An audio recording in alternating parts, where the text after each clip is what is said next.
அன்பு உறவுகள் அனைவருக்கும் நேர வணக்கம். நான் உங்கள் சுகி. என்னுடைய சேனலுக்கு உங்கள் அனைவரையும் அன்புடன் வரவேற்றுக் கொள்கின்றேன்.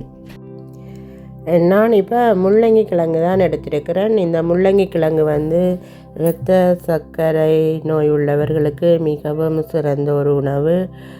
நாங்கள் வாரத்தில் இருமுறை என்றாலும் நாங்கள் எங்களுடைய உணவில் நாங்கள் இதை சேர்த்து கொண்டோம்னு சொன்னால் மிகவும் நல்லது. அதை நான் இப்போ செய்ய போகிறேன். வாங்க இந்த முள்ளங்கியில் அப்படி நாங்கள் இந்த முள்ளங்கியை சமைக்கலாம், சுவையான முறையில் சமைக்கலாம்ன்றதை பார்க்கலாம். அதுக்கு முதல் நீங்கள் இப்போ தான் என்னுடைய சேனலை முதல் பார்க்குறீங்களா இருந்தால் சப்ஸ்கிரைப் பண்ணி போட்டு பாருங்க. பக்கத்தில் உள்ள பெல் பட்டனையும் கிளிக் பண்ணுங்க. அப்போ தான் நான் போடுற காணொளிகள் எல்லாம் உங்களுக்கு உடனே வந்து சேரும். அது எனக்கும் உதவியாக இருக்கும், உங்களுக்கும் பயனுள்ளதாக இருக்கும். வாங்க இப்போ நாங்கள் இந்த முள்ளங்கியை சமைக்கலாம்.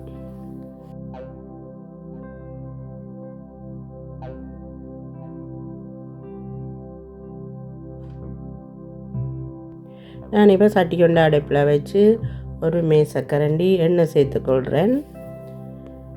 அந்த எண்ணெய் நல்லா காஞ்சி வந்ததும் ஒரு தேக்கரண்டி கடுகு, ஒரு தேக்கரண்டி உளுத்தம்பருப்பு, ஒரு தேக்கரண்டி கடலைப்பருப்பு,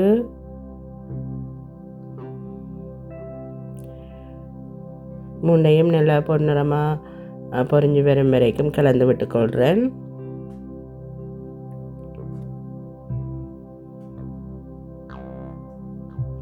இதுக்குள்ளே நான் வெட்டி வச்சுருந்த ஒரு பெரிய வெங்காயத்தில் பாதி வெங்காயத்தை சேர்த்துக்கொள்கிறேன்.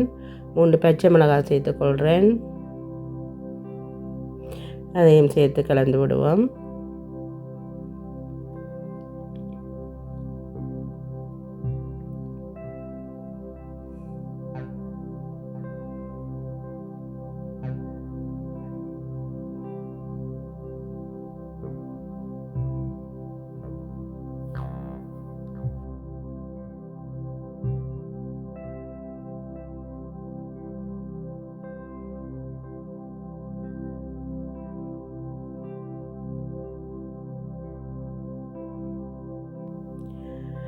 இந்த வெங்காயம் பச்சை மிளகாய் எல்லாம் அரைப்பதம் நல்லா வதங்கி வந்ததும் அதுக்குள்ளே நான் ஒரு நெட்டு கருவேப்பிலையை சேர்த்துக்கொள்கிறேன்.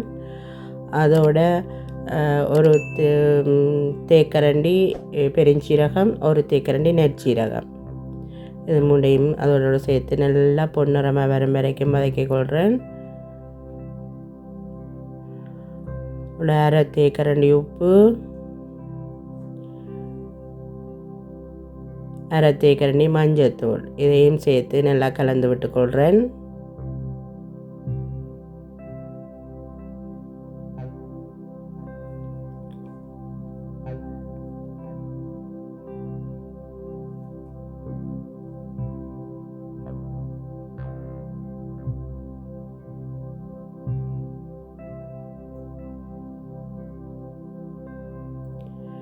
இப்போ நான் நல்லா பொன்னிறமாக வதங்கி வந்ததும் சுத்தம் செய்து திருவி வச்சுருந்த ஸ்க்ரேப்பரில் கரட் சீவுறது இதில் திருவி வச்சுருந்த அந்த முள்ளங்கி கிழங்கை நான் சேர்த்துக்கொள்கிறேன். இதுக்குள்ளே ஒரு பெரிய முள்ளங்கி கிழங்கு.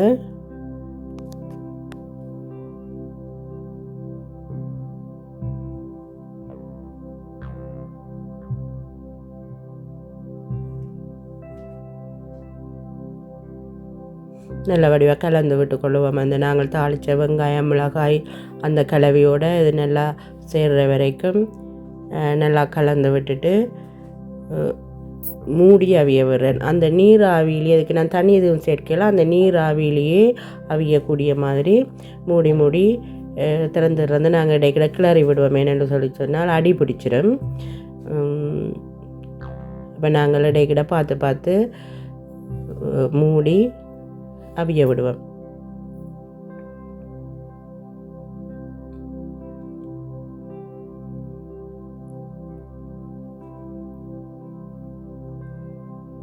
இப்போ பாருங்க, தண்ணி நல்லா சுண்டி கிழங்கு ஒரு பதத்துக்கு அவிஞ்சு வந்துட்டுது. நான் இப்போ இதுக்குள்ள ஒரு கைப்பிடி அளவு தேங்காய் பூ சேர்த்துக்கொள்ள போகிறேன். அந்த தேங்காய் பூவை நாங்கள் இதோடு சேர்த்து கலந்து அப்படியே வறுத்து எடுத்துக்கொள்வோம்.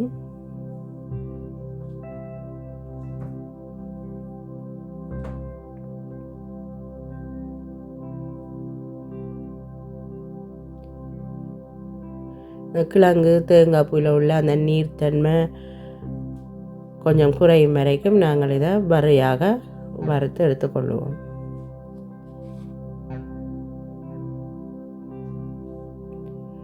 உறவுகளே, நான் இந்த முள்ளங்கியில் இப்போ வரதான் செய்திருக்கிறேன். நாங்கள் தேங்காய் பூ போட்டு நல்ல வடிவாக சுண்டை இதை வறுத்து எடுக்கிறபடியால் தனியாக நாங்கள் இந்த முள்ளங்கி வரையோடையே சாப்பிடலாம். சோறோ புட்டோ என்னவோ சாப்பிட்டு கொள்ளலாம். அதோட சோத்தோடு கூட நாங்கள் அதை தனியாக சாப்பிட்டு கொள்ளலாம். மிகவும் சுவையாக இருக்கும். நீங்கள் ஒரு முறை இதை செய்து பாருங்க, செய்து சாப்பிட்டு பாருங்க. நாங்களுக்கு கடலை பருப்பு, உளுத்தம் பருப்பு எல்லாம் போட்டு தாளிச்சிருக்கிறோம். நல்ல மிகவும் ஒரு வாசனையாகவும் நல்ல ஒரு சுவையாகவும் இருக்கும். அந்த முள்ளங்கி கிழங்கிடம் அந்த கிழங்கு வாசனை இல்லாமல் மிகவும் நல்ல சுவையாக இருக்கும். நான் குறிப்பிட்ட இதே அளவுகளில் நீங்கள் செய்து பாருங்க. உங்களுக்கு எப்படி வந்ததுன்றதை என்னுடைய கருத்து பட்டியலில் கட்டாயம் தெரிவிங்க. மீண்டும் இன்னொரு காணொளியில் உங்களை நான் சந்திக்கின்றேன். நன்றி, வணக்கம்.